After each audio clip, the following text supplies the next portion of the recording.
مولا سبھی اور کیا چاہتا ہے، بس مغفرت کی عطا چاہتا۔ اور اگر اللہ نعمت واپس لے لیتا ہے تو یہ صبر کر لیتا ہے، تو شکر میں بھی اس کے درجات بلند ہوتے رہتے ہیں اور صبر میں بھی اس کے درجے بلند ہوتے ہیں۔ اور قرآن مجید کے اندر رب کائنات فرماتے ہیں لَإِن شَكَرْتُمْ لَأَزِيدَنَّكُمْ، اگر تم شکر کرو گے تو میں تمہارے لیے نعمت کو اور بڑھاؤں گا۔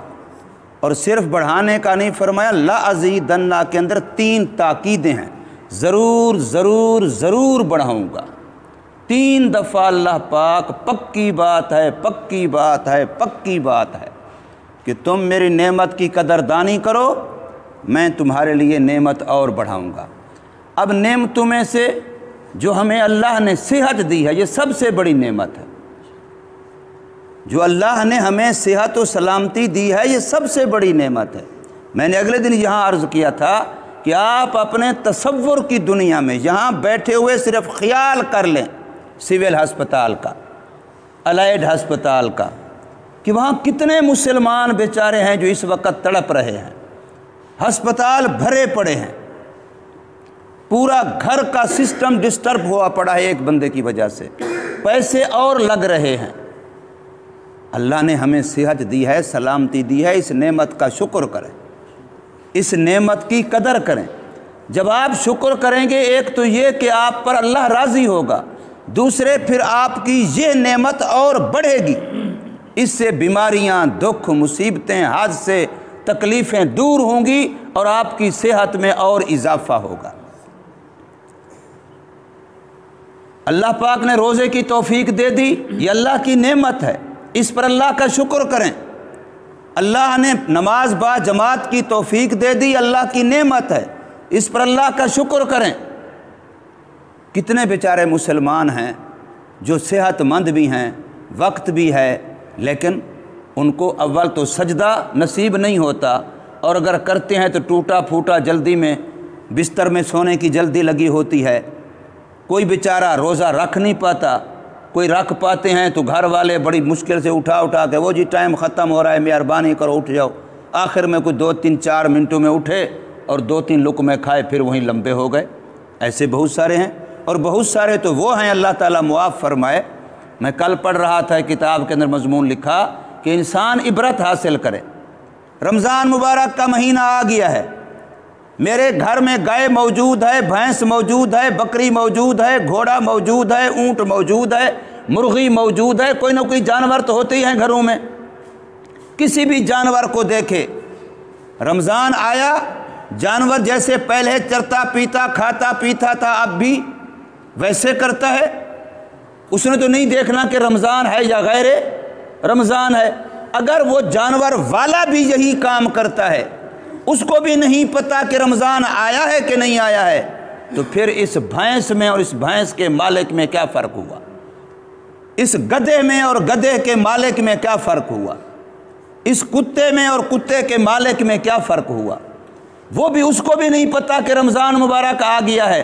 اور مسلمانوں کے لیے اللہ کی طرف سے احکامات ہیں، جیسے جانوروں کو نہیں پتا، اگر اس انسان بیچارے کو بھی نہیں پتا تو پھر اس انسان میں اور اس جانور میں فرق یہی رہ جاتا ہے کہ یہ 2 ٹانگوں پر سیدھا ہو کے چلتا ہے اور مرغی 2 ٹانگوں پر سر جھکا کے چلتی ہے۔ اور تو کوئی فرق نہ ہوا نا، یہ بھی ایک جانور ہوا، وہ بھی ایک جانور ہوا، یہ بھی اپنی مرضی کر رہا ہے، وہ بھی اپنی مرضی کر رہا ہے۔ اللہ کے حکموں کا اس کو بھی پتہ نہیں ہے، اللہ کے حکموں کا اس کو بھی پتہ نہیں ہے۔ حلال حرام جائز ناجائز کا فرق یہ بھی نہیں کر رہا، وہ بھی نہیں کر رہا، تو پھر اس جانور میں اس جانور میں کیا فرق ہوا؟ بڑی عبرت کی بات ہے انسان کے لیے، انسان سوچے۔ تو اللہ تبارک و تعالی نے ہمیں جو نعمتیں دی ہیں، جسم و جان کی نعمت دی ہے، گھر کی نعمت دی ہے، اولاد کی نعمت دی ہے، صحت کی نعمت دی ہے، نماز پڑھنے، نیک اعمال کرنے کی توفیق کی نعمت دی ہے، روزہ رکھنے کی نعمت دی ہے، تراویح کی نماز پڑھ لینے کی نعمت دی ہے۔ اس نعمت پر آپ اللہ کا شکر کریں، پھر دیکھیں اللہ اس نعمت کو بڑھائے گا۔ ہم لوگ اپنے گھر بار مال کو بھی بڑھانا چاہتے ہیں محنت سے، کہ ہم محنت کریں گے اور کمائیں گے، جھوٹ فریب کریں گے، رات دن کریں گے، دغا کریں گے تو ہمارا پیسہ مال اور بڑھ جائے گا۔ حالانکہ رب کا وعدہ یہ ہے کہ تم شکر کرو میں تمہیں بڑھا دوں گا۔ تم اپنا گھر اچھا چاہتے ہو، جو اللہ نے گھر دیا ہے اس پر اللہ کا شکر کرو، اللہ اس سے بڑا گھر دے گا۔ جو اللہ نے تمہیں مال دیا ہے تم اس پر شکر کرو، اللہ تمہیں اس کو بڑھا کر کے دے گا۔ اللہ نے ایک ضابطہ بتلا دیا ہے، لَإِن شَكَرْتُمْ لَأَزِيدَنَّكُمْ۔ تو ایک تو رمضان مبارک میں اللہ پاک جس بھی نیک عمل کی توفیق عطا فرما دیتے ہیں اس کو اپنا کمال نہ سمجھیں، اس کو رب کی عطا سمجھیں اور اس پر اللہ کا شکر کریں۔ یہ مت سمجھیں کہ وہ ایسا تیسا ہے، میں بڑا اچھا ہوں۔ کسی کے بارے میں گھٹیا ہونے کا گمان نہیں کرنا، اپنے آپ کے بارے میں بڑھیا ہونے کا گمان بھی نہیں کرنا، بلکہ یہ سمجھنا ہے کہ میں تو اس سے بھی کمزور تھا، یہ تو میرے اللہ کی نظر کرم ہوئی ہے کہ اس نے مجھے نماز کی توفیق دے دی ہے، روزے کی توفیق دے دی ہے، درود پاک پڑھنے کی توفیق دے دی ہے، تسبیحات ذکر اللہ کی توفیق دے دی ہے، تلاوت کلام پاک کی توفیق دے دی ہے، سحری افطاری کی توفیق دے دی ہے، یہ اس کا کرم ہے۔ اور پھر ان نیک اعمال کے کرنے میں، روزہ رکھنے میں، تراویح پڑھنے میں، نماز با جماعت پڑھنے میں، سحری افطاری کے وقت اچھے انداز سے خوب اٹھنے میں ضرور یقیناً کچھ نہ کچھ کوفت ہوتی ہے، کچھ تکلیف ہوتی ہے، اس پر صبر کریں۔ تو شکر اور صبر دونوں اکٹھے چلیں گے۔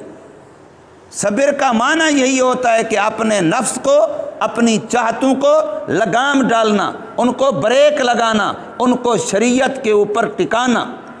طبیعت کچھ اور چاہتی ہے، شریعت کچھ اور چاہتی ہے۔ مثلا یہ اسی وقت بیٹھے ہیں، طبیعت کا تقاضا ہے کہ روزہ رکھو، وہیں 2 رکعت نماز چارپائی کے ساتھ بیڈ کے ساتھ پڑھو، مصلی بچھاؤ بس، اور وہیں فوراً بیڈ پہ لمبے ہو جاؤ۔